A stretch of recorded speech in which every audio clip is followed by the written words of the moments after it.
Welcome back, everybody, coast to coast, This Week in America. Great to have you with us on the program today as we say goodbye to depression. Surefire tips to create more joy and vitality and less stress and depression. Sounds good. With us on the program is Dr. Susan Smith-Jones. Now, whether it's holiday time, summertime, or any time of the year, for many people, depression can set in and overwhelming stress can take over. So what we eat is significant. Joining me on the program today, as mentioned, Dr. Susan Smith-Jones. We'll discuss what lifestyle choices and foods contribute to depression, also what foods, herbs, spices, and simple daily practices will help alleviate depression. She will share her wealth of information on the foods and lifestyle to fight depression. Her tips also to help with weight loss, immunity, and skin and heart care. For Dr. Susan, well, quite busy writing over 27 books. Her newest books, The Curative Kitchen and Lifestyle, Living on the Lighter Side, Healthy, Happy, and Radiant at Any Age, The Joy Factor, Walking on Air, Your 30-Day Inside and Out Rejuvenation Makeover. Information available at our website, susansmithjones.com. And back to talk about saying goodbye to depression. Dr. Susan with us on This Week in America. Welcome to the program. It's great to have you with us. Hi, Rick. It's great to be with you, and we're going to lift everybody out of the blues and get them in the pink again. Well, this is such an interesting topic and one that we all face from time to time, maybe many people on a daily basis. Let's talk, first of all, about the link, and is there one between depression, stress, and anxiety? Can you lump all those together? Yeah, in fact, that they are all lumped together, because when life's seemingly endless stressors feel like they're all wearing you down, what happens is depression and anxiety are right behind it. They kind of ride tandem together. And from some recent research, good research at the University of Michigan, they found that 90% of the episodes of depression are attributable to stressful life events. And you and I have talked about the hormone, the stress hormone called cortisol. Yes. But that's one of the contributing factors, because individuals suffering from depression will always exhibit higher than normal levels of cortisol, along with lower than normal levels of those brain chemicals that signal pleasure in the brain, like dopamine, norepinephrine, and serotonin. So if you have prolonged depression and stress, it even affects things like our cognitive functions, like our memory. So stress and depression absolutely go hand in hand. In one of the new books I mentioned, Healthy, Happy, and Radiant at Any Age, and by the way, information on all the books available at Dr. Susan's website, susansmithjones.com. Go to thisweekinamerica.us and link on directly to Dr. Susan's website. This is one of the ebooks there. It's jammed with information. It's very well done, a lot of colorful pictures in it. Healthy, Happy, Radiant at Any Age. In that, you've got about some tips in there to alleviate depression. Give us in general some of those, and then we'll go back and talk in specific terms. Yes. And it is hard to limit it to a few, but I'm going to quickly give you 5. Remember, like I said, that when you have stress, it causes more cortisol to flow in your body, and it suppresses your immune system. It takes away energy. And here are 5 tips that will help with the depression. One is sleep. You've got to strive to get 7 to 8 hours of sleep nightly. You know how much happier you feel in the morning after a good night's sleep. What's interesting is every time we talk about a health problem, one of the solutions, one of the remedies, one of the way to circumvent this is sleep. This really is crucial to our overall health, isn't it? Yeah, so important. I mean, I'll go so far to say you cannot have vibrant, radiant health unless you get good sleep, all the time. And now I'm not talking about an occasional night of sleeplessness. Maybe you go on a vacation and you're in a new hotel room and people are busy and active and loud in the room next to you, whatever. That's all right. But I'm talking about, what happens is one of the goals of sleep is to bring that cortisol level down. Remember, the higher it is, the more depressed you'll be. And it happens at most when you sleep at night. And if you don't get the good 7 to 8 hours, you're going to wake up more tired than when you went to bed. And then your body's not going to function optimally. Now, same with the foods you eat. Foods, as we'll find out in a moment, there are foods that absolutely cause depression. They're foods that will alleviate it. But you want your diet to be colorful, natural foods, as close to the way nature made them as possible. You absolutely want to keep your body hydrated with good, purified water, because even a little bit of dehydration suppresses immunity, saps your energy, ages you quickly, and causes depression.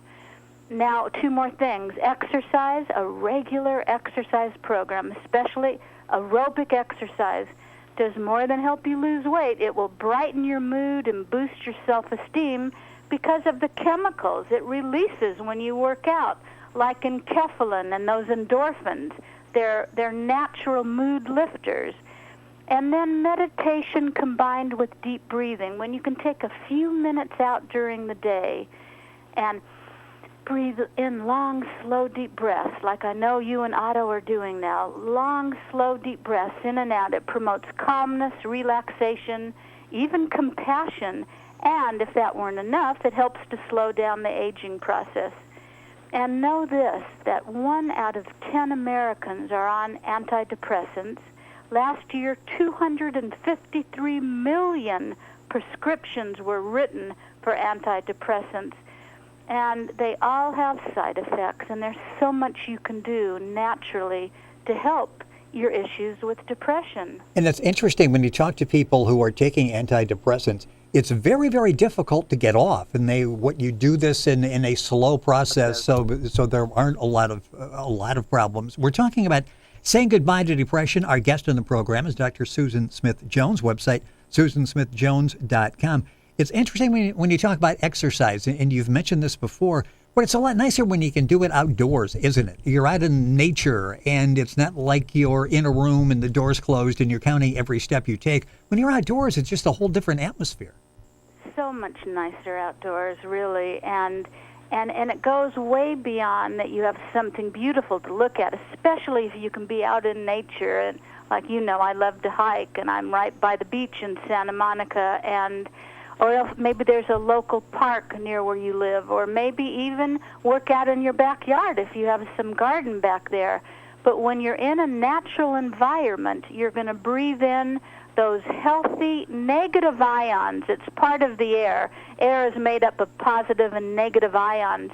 But paradoxically, the positive ions put you in a foul mood, and negative ions, like you find out in nature, in the mountains, by the ocean, by flowers, by plants, by water, they lift your spirit. That's why it's always good to bring a little waterfall, a little fountain in your home. Bring plants from outdoors, natural plants indoors, not plastic and silk plants like some people do. Exactly. But real plants, because they give off good oxygen, and they give off more of those negative ions that make you feel good. Have you heard of the Santa Ana winds here? Oh, of course, yes. Yeah, well, they say, but it's also been studied, that when we have a full moon combined with Santa Ana winds, which stir up more of those positive ions, the ones that put you in a foul, dark, depressed mood, more incidents take place that require cops to be involved.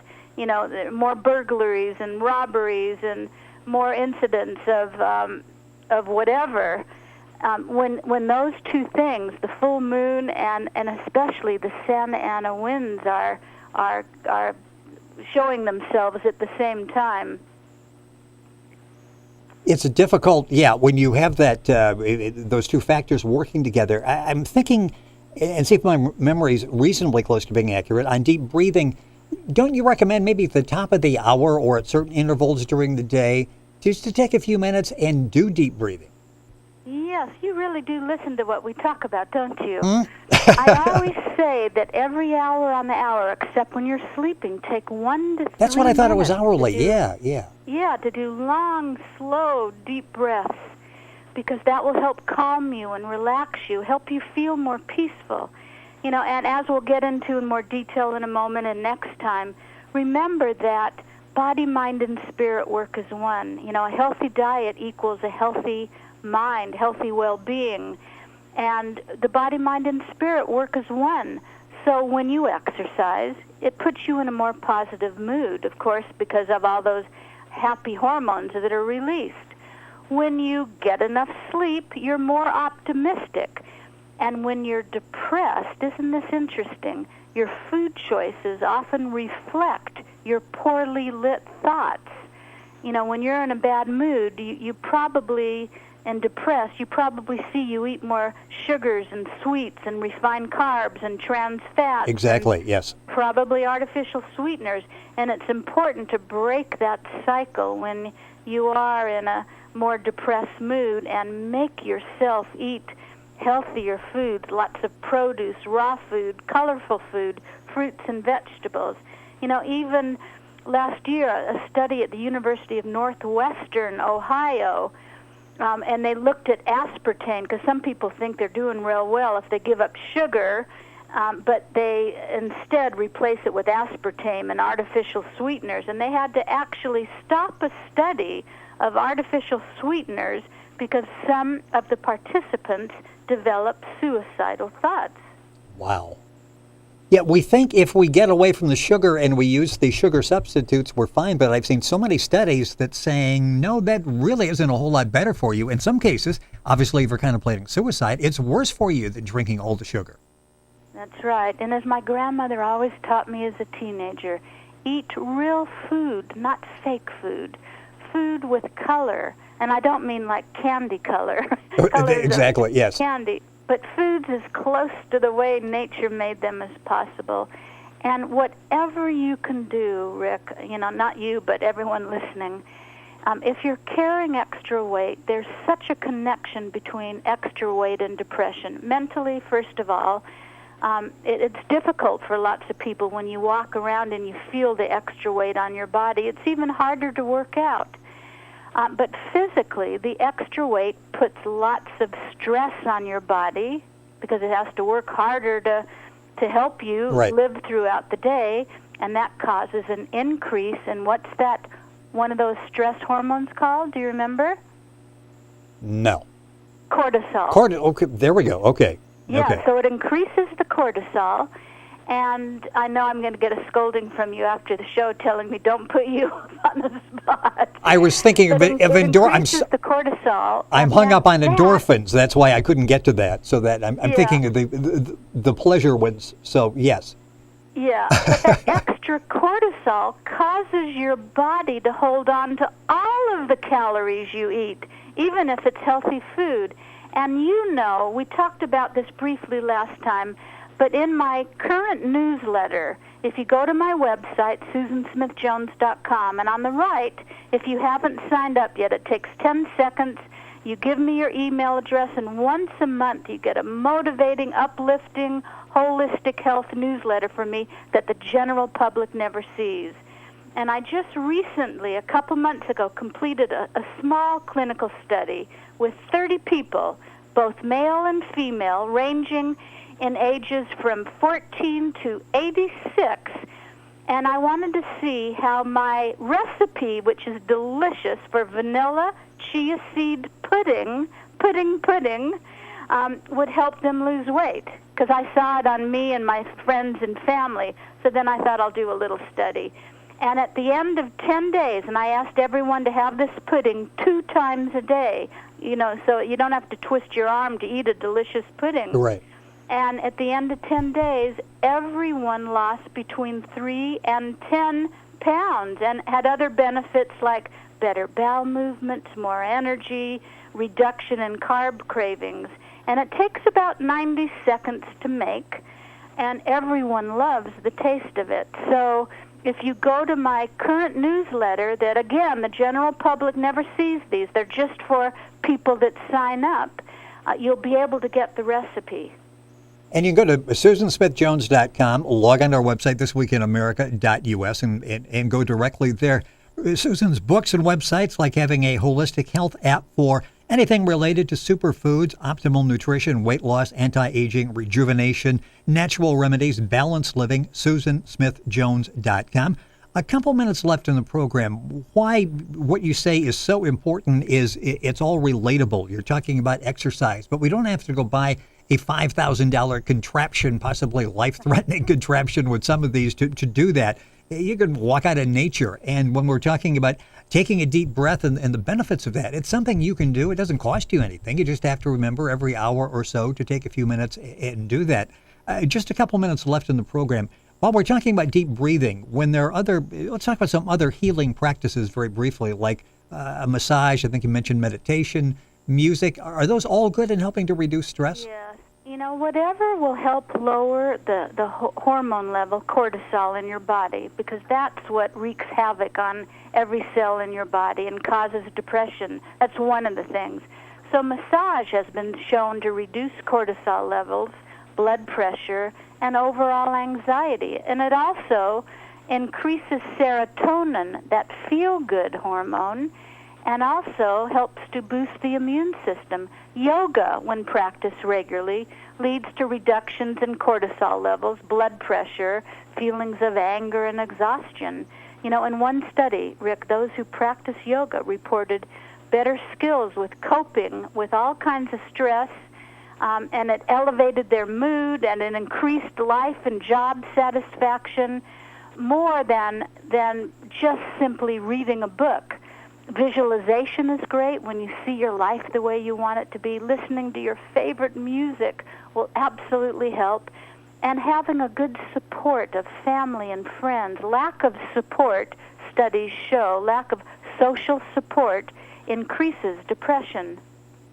And we're out of time, but you also mentioned quiet time, and that's interesting. I'm so old I can remember quiet time. We don't really have much of that anymore, do we? There's always something trying to get our attention. Isn't that the truth these days with the smartphones and the iPads and the computers? And just to take a few minutes out during the day, 5 to 10, maybe 15 minutes, it's great to bookend your day with quiet meditation and deep breathing. And it's not just that it makes you feel better. You think, I feel a little bit more calm, but physiologically, it lowers your cortisol level. It reduces anxiety and stress, and it makes you have a more positive attitude about life. And always remember that instead of focusing on negative appearances and any lack in your life, always concentrate on the positive. Visualize your goals as already come true and always give thanks. You want to fan that pilot light of your inner faith every day. And as you close the day with relaxation, you get a better night's sleep, and it's all connected here, isn't it? We're right back where we started. We've got part 2 that we'll do next month on saying goodbye to depression, surefire tips to create more joy and vitality and less stress and depression. Our guest has been Dr. Susan Smith-Jones, website susansmithjones.com. Information there on the books that we talked about, 27 books that she has there, and a whole lot of great information. Dr. Susan, always a pleasure. Thank you so much for being with us, and we will do it again next month. Thank you. Thank you. You're welcome. I look forward to it. It'll be fun once again. Dr. Susan Smith-Jones, our guest, will be back next month to talk about part 2, saying goodbye to depression. You're listening to This Week in America, website thisweekinamerica.us. Stay tuned. Back after these messages.